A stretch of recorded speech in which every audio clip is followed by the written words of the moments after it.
Well, hello, everybody, and welcome again to the Weirdly Magical podcast with Jen and Lou.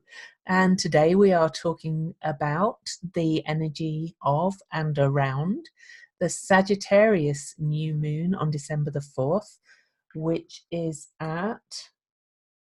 Oh, not December the 4th, sorry. We're doing something else on December the 4th. November the 26th, 2019 for the new moon at 3:05 p.m. Universal Time. That's London time. So we'll talk about all that in a bit, and there's some energy around it we want to talk about. But first, let's do quick introductions. Then we've got some other announcements. Then we'll dive in. Jen, quick introduction from you. Hi everyone, I'm Jen Deshen, and I think Jen doesn't know what she does. Right, yes, I don't know what I do. It's like, oh, what do? I provide my clients with tools, mentoring, and guidance to trust their wisdom and liberate their soul's choice. I'm also the creator of the Illuminating Journey cards, and I have a membership and Cool. Yeah. And I am Louise Eddington, soul astrologer and writer of modern astrology, Harness the Stars to Find Your Soul's True Purpose, I think is the title. And soon to be released, my second book, Complete Guide to Astrology, which just takes a real new approach to the language of astrology. So I'm quite excited that that will be out in the new year. And I help my clients to regain the connection with the cycles of the cosmos, so they live in deep self-awareness and self-acceptance. And a couple of announcements. I'd like to welcome new patrons. We have some new patrons. Thank you very much. We're really grateful to you. And I am going to start posting these podcasts to Patreon, so you get them in your account. And as soon as we reach a certain level of patronage, we'll be doing patron-only content. So if anybody else would like to support our work in this podcast, it's patreon.com/weirdly magical. And the announcement, I did already sort of say the date, December the 4th. Provisionally pretty set on that date, but it's vague possibility it might move to the day after. We are going to host a free 2020 webinar like this, where you'll be invited to attend live and ask your questions. So look for details of that. We'll probably post it as a Facebook event and on our pages. So do look out for that and come along and bring your questions and see what we have to say about the coming year, which is going to be a pretty big year. Indeed. Anything you want to say about that, Jen? Any other announcements? Any other announcements? No, I realized I forgot to say my title or whatever, my Akashic reader, the healer. Anyway, that's my announcement. I don't have anything else to say except join us and send us your questions. And that you can either send questions for the December the 4th 2020 sort of forecast, if you like. We're kind of going to do a big overview of the major events, or come live and ask your questions. But for general podcast recordings like this, we do take questions. We don't have one this time, but it's weirдлymagicalpodcast@gmail.com. If you have any burning questions, send them through to us to our email, and you may be featured live on air. Okay, Jen. So before we dive into kind of the chart and the energies around it, we have both pulled cards. And Jen, what card have you pulled? So I pulled from the Illuminating Journey deck that I created, and we have card 18. So I find that really interesting. For those of you who can't see the card, it's all blue. There's a lot of water, and there's like buildings, and there's kind of like pools of water, and this energy coming down into the figure with kind of with her hands held. And there's also a Pegasus. So a lot of water, a lot of shifting energy. It makes me think about Neptune, which I think is interesting. It also feels like this card is indicating shifts in our consciousness and a shift away from a more egoic approach into something that is more aligned to our spiritual journey. Mm. And the card I pulled, I mean, these are slightly different. The cards we pull are normally almost the same, but this is from the Thoth Tarot, and I take this more as a bit of a caution, looking at the energies. It's the futility card. It's the Seven of Swords, and this is really the yeah but card. This is your own kind of swords, your inner swords that are stopping you doing what you want to do, where you're putting up your own blocks and going, yeah, but this and yeah, but that, and can't do this. So it's the yeah, buts, the can'ts, all that kind of things. It's where are you stopping yourself getting to this enlightenment behind, which is actually the Aquarius energy that we're heading towards in 2020. And I do see we've both got a bit of turquoise in them. So. Right. Well, actually, I think there is a correlation just because of the fact that when we are moving or shifting into the idea of accepting the unknown, there is everything, you could kind of look at this card and think about things kind of coming apart or water gushing out and the world around us kind of collapsing in a sense and wanting us to stay within our own energy. And in a sense, that's the opposite of the year but thing, is that it doesn't really matter because we're being kind of pushed or swept into this place where we have to make choices. Well, there is a correlation to me, because for those that can't see the card, as Jen already said, there's a female figure with her hands out, and this spirit streaming down from above.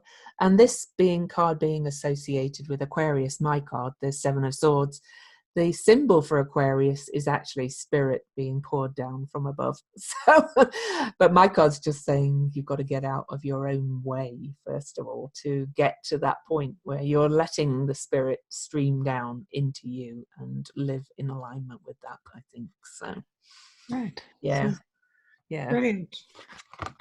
Cool. So, quick overview of the energies. So, the new moon is on November the 26th, as I said, and it's at 4 degrees and 2 minutes of Sagittarius.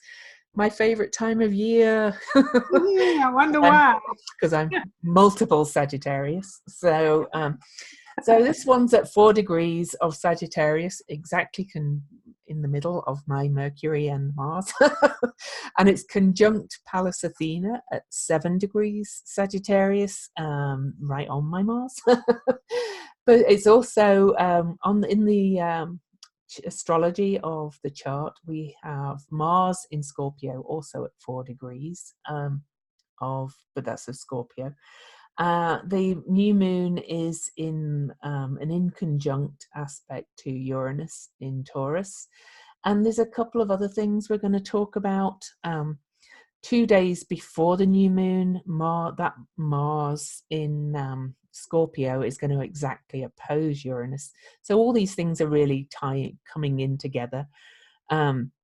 Uranus will also aspect Ceres, which in fact we're recording this on November the 15th, and Ceres is just about to move into Capricorn, and will be at 3 degrees by the time of the new moon. She's had a long stay in Sagittarius, but she is moving into Capricorn. And Ceres is kind of important because she's going to be at 22 degrees Capricorn when Saturn and Pluto meet at 22 degrees Capricorn on January the 12th. So it's kind of significant that she's gone into Capricorn and will be aspecting Uranus. Also, the day of the new moon, Venus enters Capricorn. So the Capricorn energy is really building up. And this is the last standalone new moon of the year. We had the next one is an eclipse. Also around it, Neptune is stationed direct on the new moon. Basically, it turns direct shortly after the new moon, and Neptune is sextile to Vesta, and also on the new moon, Venus is square to Chiron, or shortly after the new moon. So there's kind of a lot going on around the new moon. So we can't really talk about the new moon without talking about all these other energies. So we'll dive in, Jen. All right. So very exciting. I find the numerology is very exciting because we have the four of the sun and moon, 4 degrees, so 2 minutes. And that's very interesting because they are both manifesting numbers. And this is falling on the 26th, right? Is it the 26th? Mm-hmm, yep. Which is an 8. So we have all 3 manifesting numbers showing up, 2, 4, and 8. What's so interesting about this is that it is pointing us towards creating something new. Like we really need to do things to bring our ideas, our dreams, our views alive. Like we actually have to activate it into the world. Whenever you have the 4 and the 8 together, it's a destined moment. So we know that this is a highly destined moon because of the numerology. That I is, want to say as well that Mars is not only at 4 degrees of Scorpio, but it's at 4:48. So there's 2 4s and an 8 there as well. right. And that's so interesting because Mars is our libido. It's our energy. It's our starter energy, the fire that gets us going. So this really is a time to start to do things. The other thing that's fascinating is that this is a 22 universal date. And we are having this pointing us to the 22. We're moving into 2020, the meeting of Pluto and Saturn and all that is 22, right? Yes, it is 22 So degrees. again, the 22, it's a master number. So we have it in the date. It's also a 4. So there's a lot of this buildup of energy or pointing to the idea of us bring peace, to be the architects of our own existence and creation. I know we've talked about this before, but this moon really is pointing us towards this. It's like everything else is falling away, and it's like this is the time to bring these ideas, these thoughts, these things we've kind of thought about and desired and longed for into our field. This is a time of creating that in abundance, but abundance is not necessarily that we get everything we want right away. It is something that requires work. 4 is the number of work and diligence and paying attention to details and being a disciple of what we're bringing in. So it's about getting down to brass tacks. The 22 is the bigger vision, helping us to design, and then the 4 is all about building new systems, kind of collecting our energy. The 2 cards that we brought up, certainly the 18 that I was talking about, this is about moving out of our own way. And I think that's the other part of the card that Lou pulled, right? Is like moving out of the way of the can'ts. I can't do this. This is impossible. It's never been done before.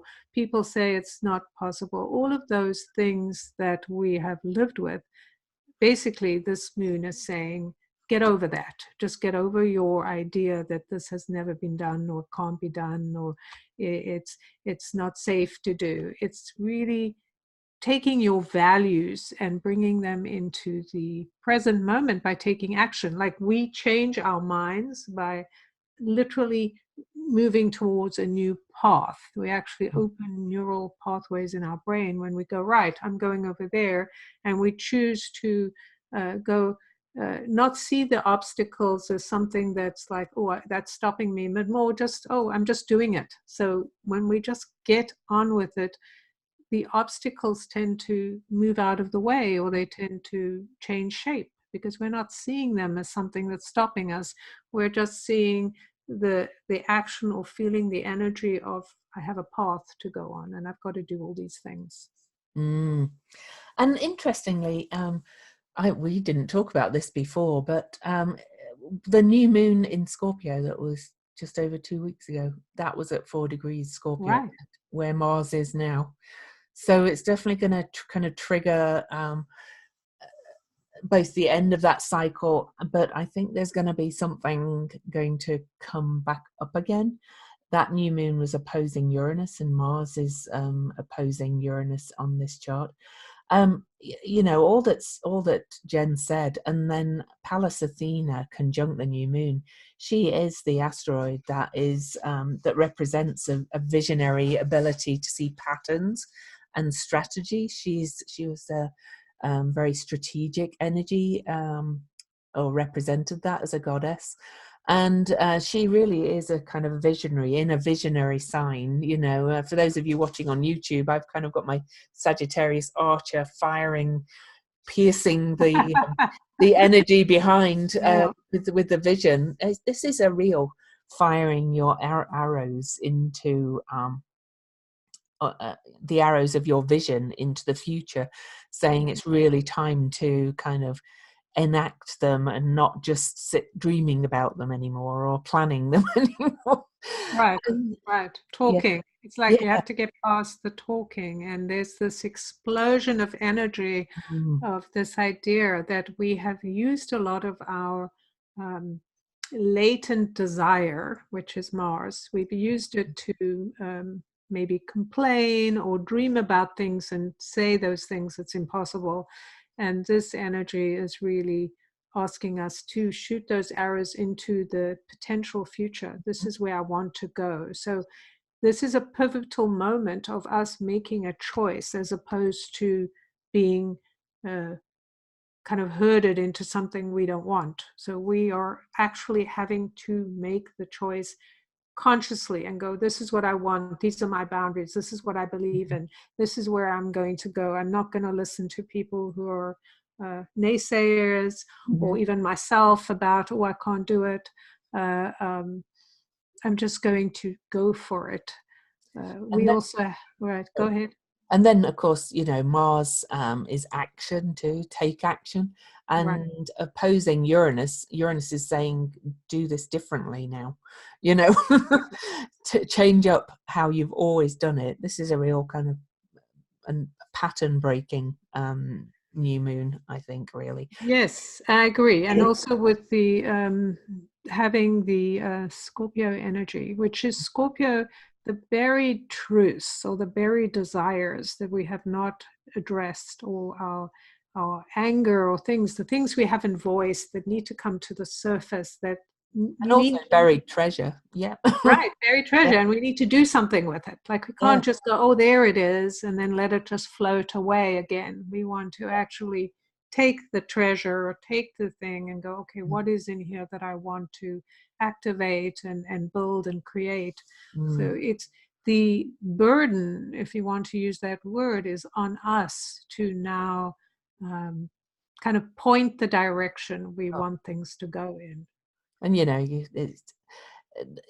it reminds me of that phrase, if it is to be, it's up to me. It's kind of like, it is time. You're the only one that can make the changes. It doesn't mean you have to do everything on your own, but you are the only one that can actually take the action towards your desires. You can't just let somebody else take the lead or rely on others to do it for you. And it's a very forward thinking new moon, this one.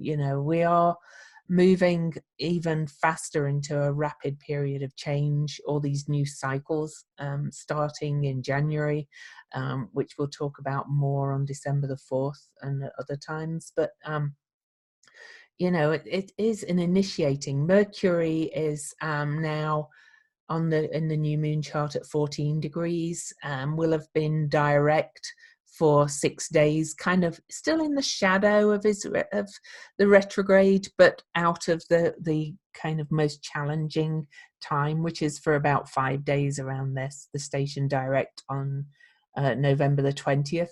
So Mercury's gaining speed, sort of the information that you've reflected on and reviewed and done all those things during the retrograde that we're in as we record, you'll be starting to actually take action on that as well. So that's moving. Then Mercury is in aspect to Neptune on the full moon, and Neptune is stationed direct as well. So in January, we have a brief period where all the planets will be direct, actually, because Uranus turns direct on January the 1st too. So we're coming into a high-speed period of change overall. Another shift that we've having on this new moon is that Venus will have just moved into Capricorn, as I said. Ceres moves in tonight.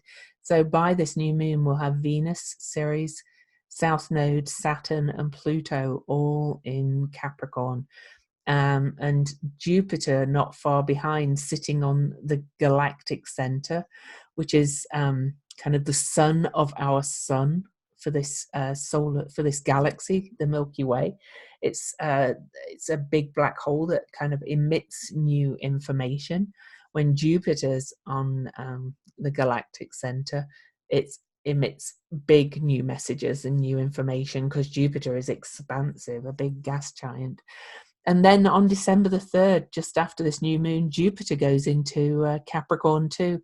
So we're really moving into this massive time of big changes coming. You're going to hear a lot of fear about this. I actually was on a panel yesterday where we talked about where things are going, but we have to remember that with all these times of massive change, some people do really well and some people don't. It's just, it doesn't necessarily mean the whole world's going to fall apart. So I did want to.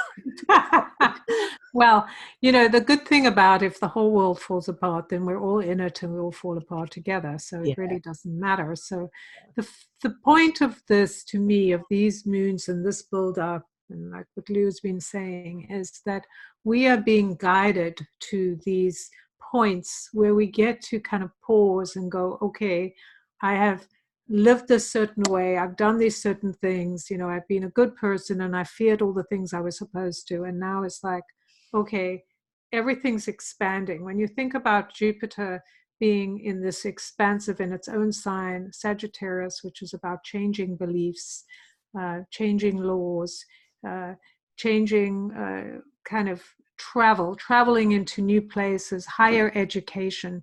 This is all about this, and having this boost just before it moves out of Sagittarius, knowing that it's there. It's only once every 12 years that it's hitting each of these houses. So this is this boost. It's like giving us this boost to go forward and go, I can be positive. It's that same old story, if you think you can, and if you think you can't, you can't. So it's like, this is the moment to go, okay, I'm going to let some dictator decide what I'm going to do and just kind of take over, and I'll just give in or give up all my power, or I'm going to start kind of surfing or whatever you call it, like, what do you call it, skiing, like that kind of overland skiing, what do they call it, that kind of cross country skiing over this plane of challenge. Like, it's cold, there's no one there isn't a path, I've got to do it, and but I'm feeling that immense freedom. This is what this is all about. All this energy with Neptune and Mars and Jupiter and all of these things going into Capricorn is about this expansion of freedom. Like, wow, I can feel that the wind, I can feel that I'm forging a new path. I'm a pioneer. I can go do all these things. What I find so fascinating is not only do we have all of this with the movement, we're also heading into the eclipses, which is then going to besides, well, you were talking about the occulting and all these other things and the things we've just been through, and Mercury, who is our messenger, the way we receive information, having come out of this retrograde, the final retrograde and the deeper sign, with us shifting our stories and giving us this huge expansion of change, like, wow, this is possible. It's just kind of going to blow our minds, or at least that's how it feels, like it's going to be so open. And I keep seeing that picture of the being in the snow, like virgin snow, just on your little snowshoes, going through, and there's nothing, just nothing but the sound of nature, and just being able to kind of go through and go, okay, I'm on my way. Like, yes, it's a little disturbing. I don't really know where I'm going, and it feels exhilarating and amazing at the same time. I'm definitely feeling that. And Jen mentioned the occultations. I didn't actually mention them in the podcast, so I will do now. Right after the new moon, the next day, the moon moves on and actually occults Jupiter on the galactic center. Or at the last degree, in fact, it will be at about on the occultation of Sagittarius.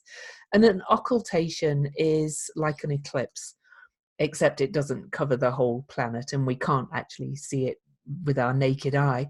But the moon will be blocking out the energy of Jupiter.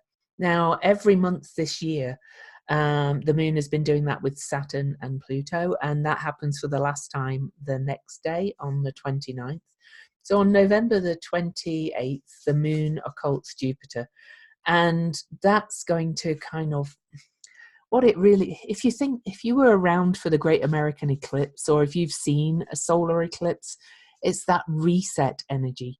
So here we have Jupiter on the galactic center, and then the moon blocks out all this energy, and the moon is really our emotional receptivity. Okay. And it's also the past. Okay, the moon is the past. And here the moon blocks out all this energy of the galactic center and Jupiter from our perspective. And and then suddenly the moon's moved on again, and it's like this big blast of energy.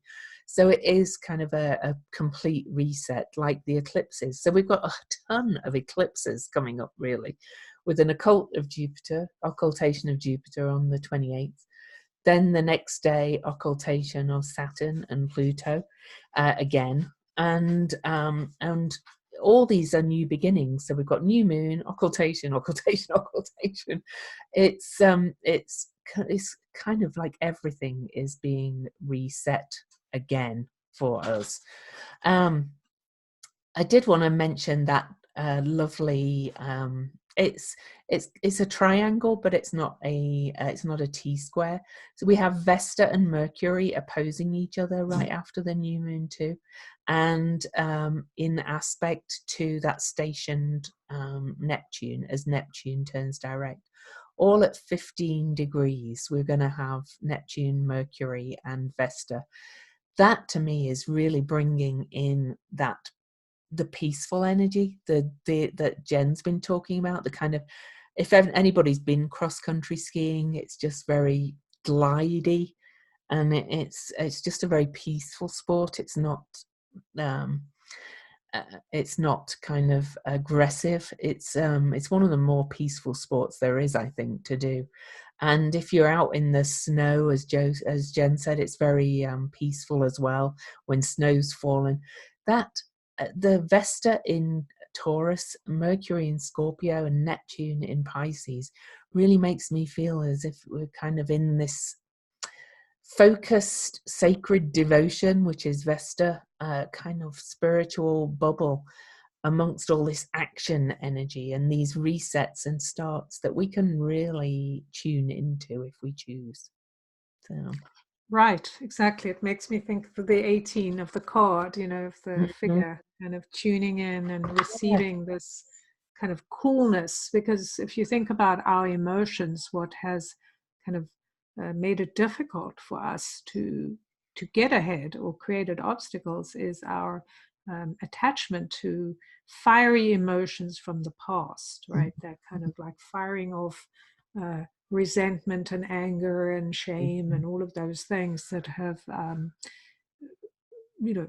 kept us stuck, like angry and stuck. And now this, with all this coolness coming in, is an opportunity to just release those emotions and just let them go.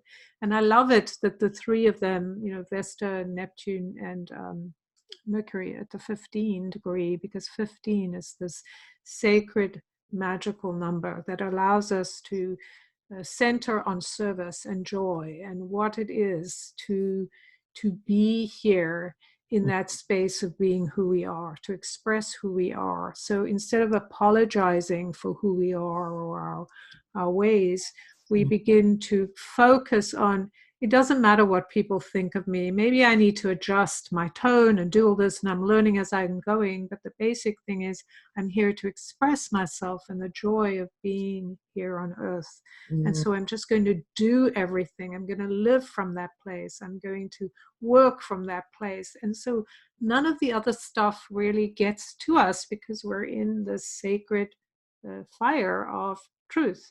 I'm focused on my path. And the thing that I also thought of when Lou was talking about the skiing is it's an endurance thing. It's we're here for the long haul. This isn't just a sprint. I'm going to get to the end and I'm there. This is something we're working on, and it can take you a while to cross those snowshoes. They're kind of like till you get your rhythm. So it really is a fascinating thing. And then to see, for me, also what I find interesting is that Mercury, when it comes out of, in this moon, coming out of retrograde at 14 degrees. And we're actually in a 14 month right now, universal month. And 14 is a 5. It's about change. And it's about changing our voices. It's changing how we present our opinions into the world. And this is also very much a sacred thing. We want to kind of incinerate the old way of just being angry, but we want to kind of make the sacred pledge to our spirituality and to our truth, that we can express this without worrying about somebody else telling us we're wrong. I mean, or trying to shut us down, because of course people can try to shut us down, but of course. right, that we don't need to pay any attention. And what comes to my mind is what's happening now with the what do you call that? What they're doing in Congress? The the impeachment. Right, the impeachment inquiry. When you look at Adam Schiff, he's like somebody who understands the spiritual connection. Like he knows what needs to be done, and he's not being distracted by any of the things people are saying about him. Like, there are people who are trying to put him down. It's terrible. Yeah. Right, but even some of these amazing witnesses that have no axe to grind, they don't have party affiliations. They're just doing their jobs. And to see people trying to like kind of get them off their snowshoes, like kind of knock them off. And these people are not responding because they don't care. They have so much integrity, and they have so much focus on what needs to be done and the idea of what needs to be shared. Like, they're not doing this because they want glory. They're not doing it because they want attention. They're doing it because they need to, right? Their soul is demanding that they follow a certain route. And I think these are great examples of what we need to do, like in our own lives. Like for me, what I'm finding very interesting in this month, where we are replaying some of the old emotions that we've dealt with in the past, what's coming up is my responses to setting boundaries. Because of course, when you're doing this kind of work, when you're setting your goal to really bringing your truth alive in this warrior sense, that you will not be kind of distracted, you have to set really firm boundaries. Of course, you're going to be tested. People are going to come up and they're going to push your boundaries. And then, like, sometimes it's just like, oh, okay, I'll go back to who I was. Yeah. And then you kind of go like, wait a minute, that didn't feel good. So moving from kind of childish behavior or behaviors that we learned as children, or even like growing up because we didn't have better models, and now going, no, that doesn't work, I'm not going to do it. And we can still be kind and loving Yeah. and go, no, right? Yeah. And I've noticed a couple of other things as we talk. Yeah. To go back to that Mercury, Vesta, Neptune aspect, there is actually also building with that aspect a cradle pattern. If we include Saturn in Capricorn as well, that's made of earth and water, and they're both very yin energies. So we've got Uranus in Taurus, which is earth, Neptune in Pisces, water, Saturn in Capricorn, earth, and then Mars in Scorpio, which is water. And Saturn rules Capricorn, Neptune rules Pisces, Mars is the traditional ruler of Scorpio. And so we've got 3 planets there in their domain, in their home sign, really, really strong. And the 4 of them, if we're bringing in Vesta over there in Taurus, and that could be said to, Vesta could be said to be associated with Taurus in some ways as well anyway, because Right. she's very much about sacred devotion, the home. When Taurus is associated with Earth, our home. So we're very cradled on this new moon, even though there's a kind of a lot of action and a lot of shoot your arrows and a lot of visionary energy. There's this underlying cradle pattern, and configurations are very strong really in astrology. And the cradle is what it says. You are cradled, and you're cradled in kind of this focused devotion, spiritual, creating foundations, very inner energy. If you don't have a practice already, I would really recommend doing something around this new moon and the days afterwards, whether it is sitting and putting your hands out like in Jen's card, some kind of prayerful energy. It doesn't have to be prayer in the way you're brought up with, but meditation, morning pages. I'm doing another morning pages thing in my Facebook group, anything that really tunes you in and enables you to really focus on your inner flame, your inner devotion, your inner focus really will help you kind of really maximize the amazing amount of energy and information that's going to be shooting into our psyches from these occultations, this visionary new moon. With Pallas Athena on conjunct the new moon, you'll be able to perhaps suddenly see the bigger picture of things that you've not seen before. It's that kind of energy. It's what's that song, Suddenly I See? It makes me think of that song. It's like clouds parted, and so it's Clearly like, now. oh wow, I can suddenly see where I'm going. Right, exactly. And this is the devotion to the spirit or the essence of who you are, the truth. Like this is bringing you back away from what people have told you, of what this is all about. So the cradling of the energy is so apt and so beautiful that we have it mirrored in the geometry, because of it's like coming back to the big mother who is the Yeah. earth, going, this is who you came here to be, this loving being. So I just noticed that Vesta and Pallas Athena and is it, I forget the one that has the little daisy on it, I always forget. Do you know? Juno, that's it.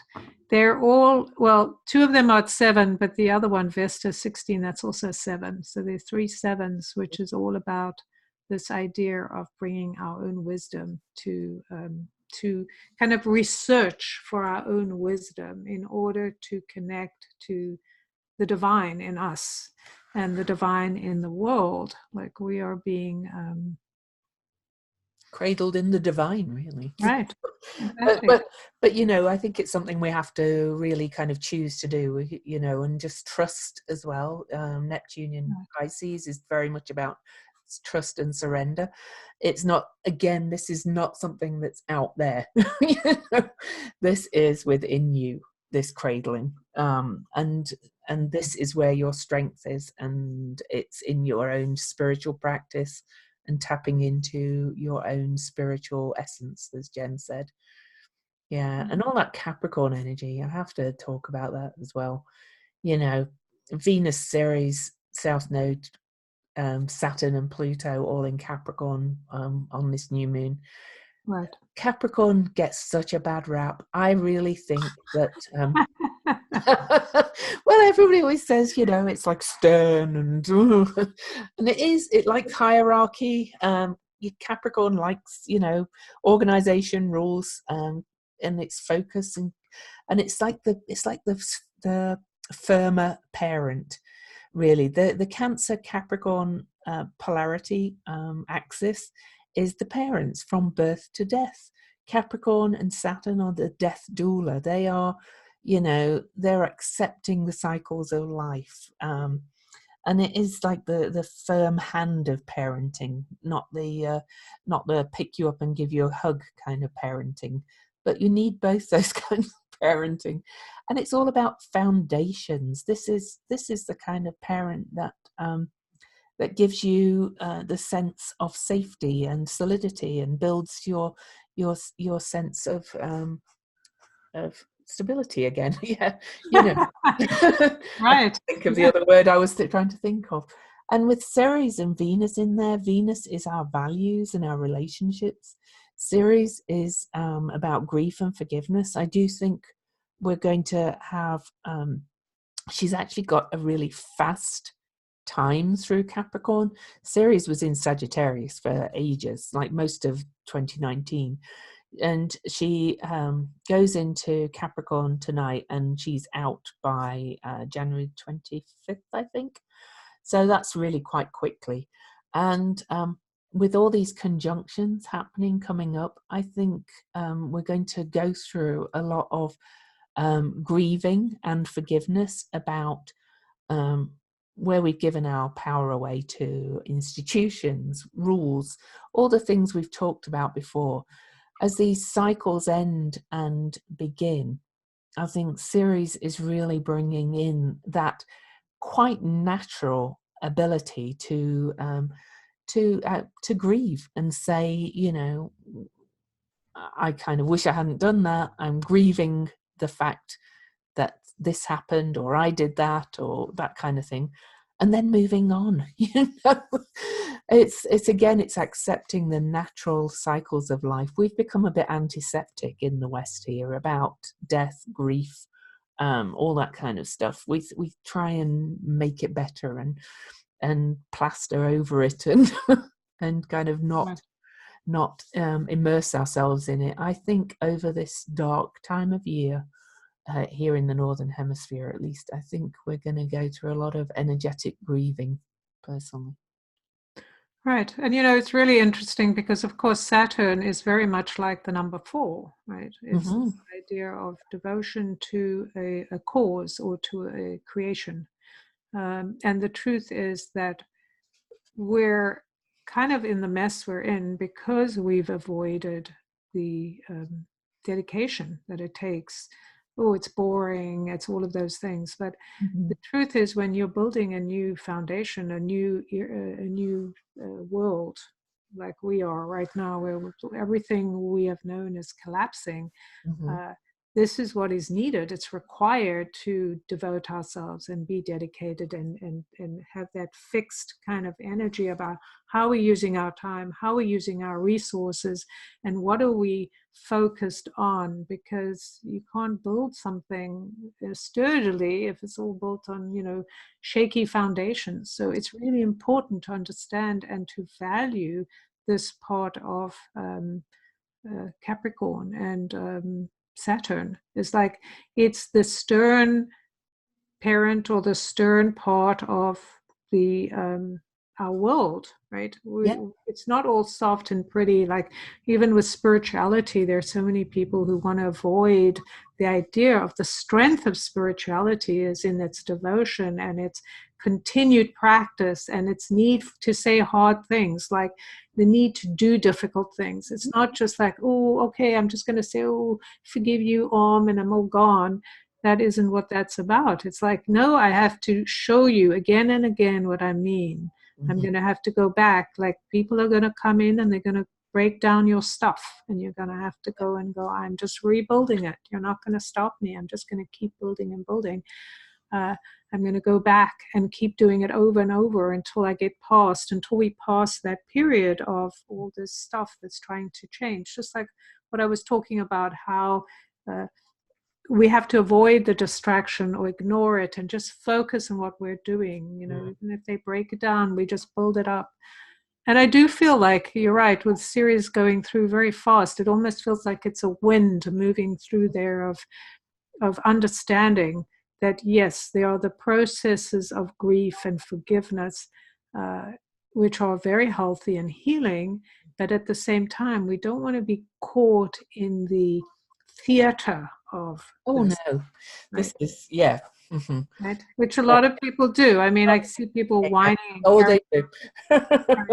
about, and this, I'm not talking about people that actually are going through grief or something like that. And we all are going through grief in different ways. When you're losing something that has been dear to you, like for me, losing parts of myself that, okay, they're not serving me well anymore, but they're still a part of me. And you were used to them.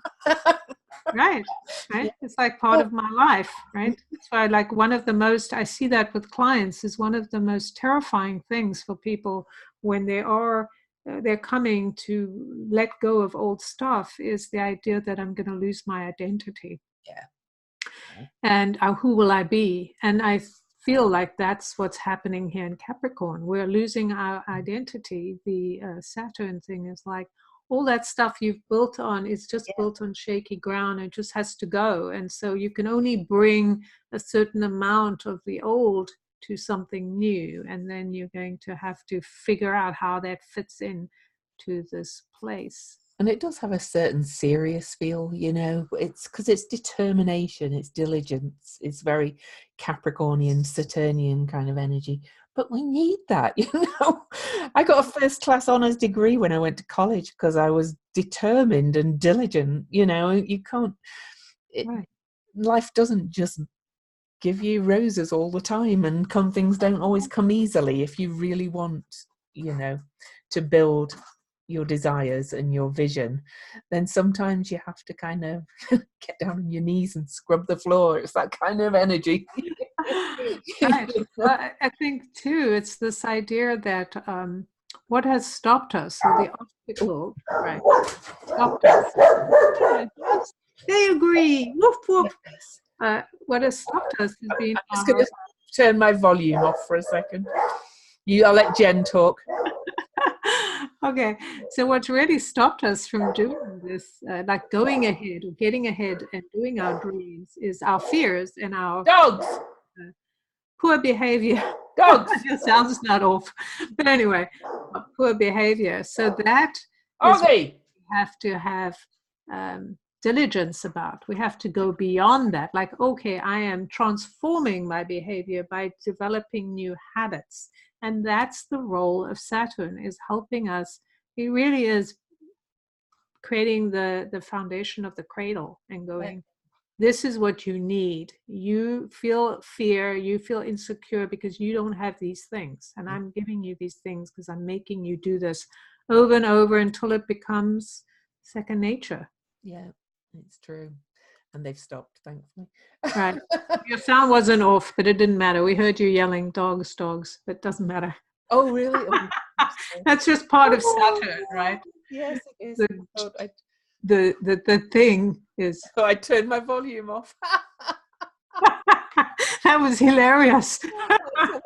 I couldn't hear you. That's really weird. Oh, that's anyway. I was going to say about the Capricorn energy as well, that I can't remember now. No, I've lost it. Oh, that's so funny. Oh gosh. Anyway. Right. Well, it's certainly interesting. We have a lot of eights. We have the nodes are at 8 degrees. We have Saturn at 17, which is that 8 degree of leaving a legacy, really powerful. Um, And in so we fact, know that's right, all part of it. And two then days Lilith. 2 days after the new moon, Lilith will be at 8 because she's fast moving. It's the true Lilith. Right. And Juno will be at 8. There'll be an actual cardinal grand cross with Lilith, Juno, and the nodes Wow. on November the 28th. So yeah. Well, exciting. So we have a lot of exciting things happening around Thanksgiving in the US. Like people, we have It is. lots of opportunities to bring spirituality, like, thinking about what spirituality is. Sometimes spirituality is allowing people to speak without giving them your opinion, right? Yeah. And that's really the thing to think about. What is spirituality to you? How do you value it, and how do you want to use it, as we are being drawn into this deeper earth energy of the earth's voice, what the earth was, the power of the earth that's coming back. Oh, I've remembered what I was going to say. Yay. It's just something I've been feeling and witnessing with clients and things like that, and it feels very Capricornian and Saturnian to me as well. That a lot of people are paring down. That's very Capricorn too. Right. The materialistic society that we have created, as people are finding it less attractive now, or less tasteful. It's not something, it doesn't mean we don't like to have a nice place to live and things, but it's this, and I'm particularly speaking to the West, because we look at it from our perspective. Right.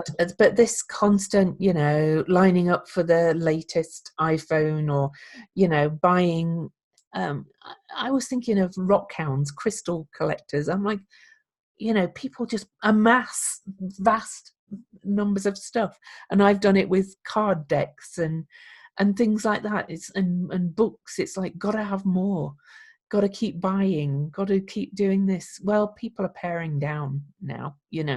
People are looking at it and going, I don't need all that stuff. I don't need all that stuff. It's not about going and living in a cave and giving all your stuff away. So I'm not talking about that. It's just paring down, needing less. I'm really feeling that's coming in with all this, with more and more stuff coming into Capricorn.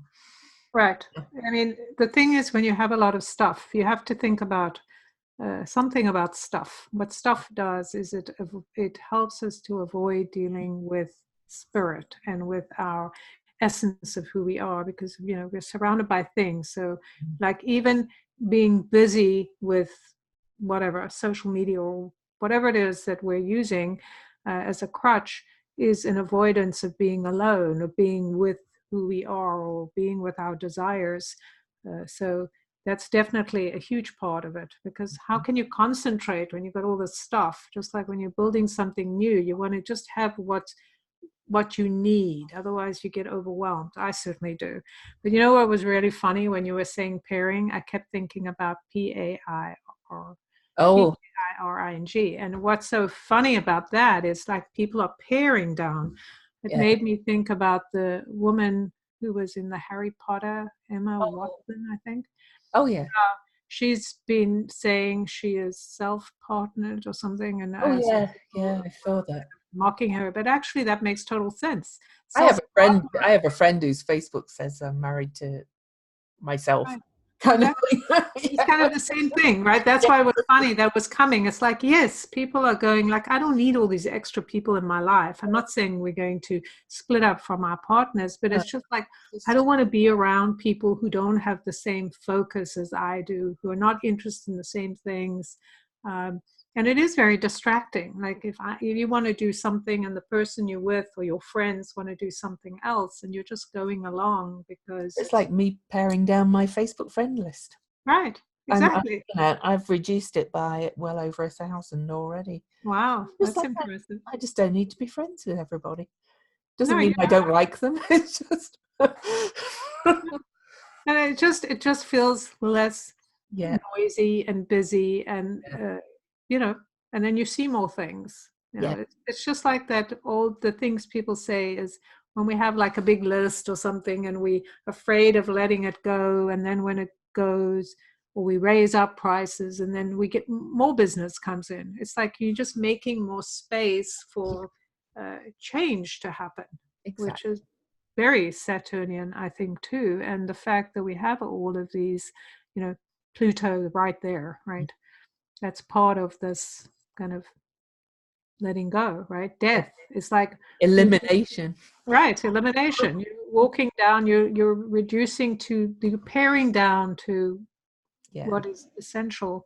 yeah, uh, the journey of Inanna. Do you take yeah, down every single thing? You think you have nothing left to give or to release, and there's more, because that's the ultimate, is when you come to face with your own soul, with the idea of, it's the phoenix, right? The yeah, phoenix rising is the idea of complete uh, acceptance of death, of what has been. yeah. Cool. Well, I think we should do the symbols. I think you're right. Shall I do mine first this time? Yes, go ahead. Okay, so we always go up a number. So the Chandra symbol is Sagittarius 5, and it's 3 women materializing out of a fog, being mesmerized by your own triple reflection, casting a huge chunk of your own soul back into the dim past, casting another chunk of your soul into the remote future, and enshrouding the present time chunk of your soul in layer after layer of obscurity and evasiveness, living simultaneously in past, present, and future, but with all 3 time frequencies held away. Therefore, to a fantastic extent, you live inside the subconscious mind with virtually no conscious outlet. Down inside there, something extraordinary is happening. Free from the glare of any form of overt reflection, you are gestating, healing, and making yourself ready for the infinite unknown to pop or hatch. Intensive, seething forces of dreaming into the void, the great abyss, and while knocked out of outer commission, liberated to conceive the inconceivable and to renew your tangled and damaged roots in the old wise woman way that never ages and always works. Just wow. Well, that resonates for me. See, I'm coming up to my 60th birthday, my old wise woman thing. But no, Right. it speaks to me of all that we've talked about. The arrows into the future of Sagittarius, of the actual new moon itself, the moon, the past, doing the occulting afterwards, and then that cradle of being very present. Okay, so it just beautiful. Yeah. Yeah, and makes me think about Chiron that we didn't mention, but Oh, really that whole thing with Chiron being right there at one mm, Aries, that point of beginning, the fire of healing, right? yeah, Being healing our wounds and moving on from there.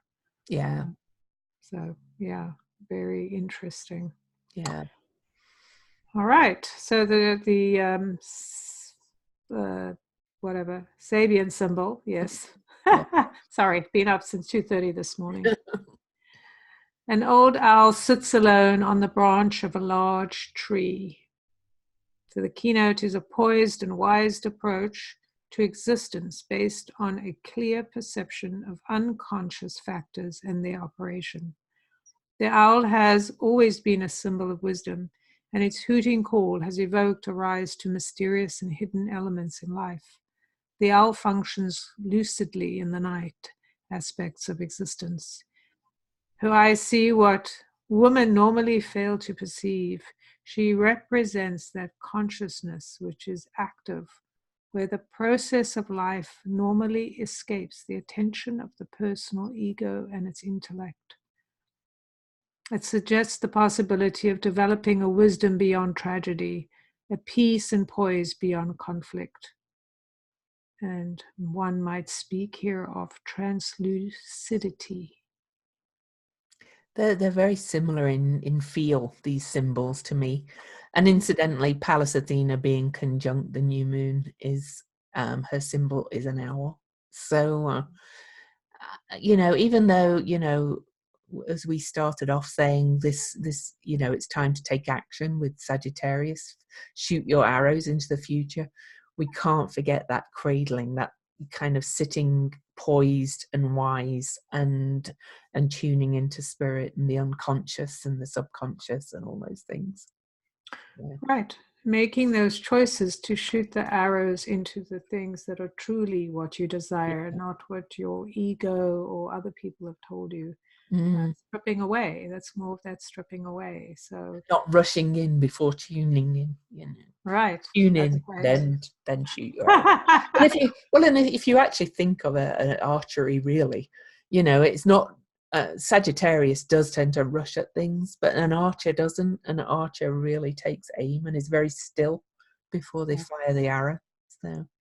Right. In order to hit the target, you really have to, what they do is they actually tune into the target. They become the arrow.